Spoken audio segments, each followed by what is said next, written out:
এই বোদা বোদা বোদা, তুই যেভাবে বলেছিস লেবুটা ফেলে এসছিস, এরপরে কি করবো? এরপরে কিচ্ছু করতে হবে না ভাই। যে মেয়ে ওই লেবুর উপরে পা রাখবে সেই মেয়ে আজকে রাতে তোর বিছানাতে। हे रहा नहीं जाता। কিন্তু কখন আসবে মেয়ে? চিন্তা নেই চিন্তা নেই, এই রাস্তাতে হরদম মেয়ে আছে। समझ रहे हो? আচ্ছা তাহলে একটা কাজ করি, ওয়েট করি। হ্যাঁ হ্যাঁ এই বোদা বোদা, মেয়ে আসছে মেয়ে আসছে, দেখ দেখ দেখ। আরে তাকাস না তাকাস না তাকাস না, দেখ মালটাকে দেখ একটু, ওই দেখ। দেখি আমার সেটে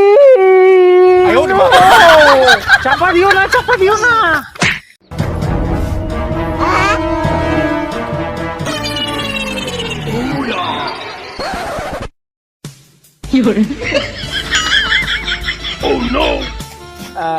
এই ডাল এদিকে সোনা সোনা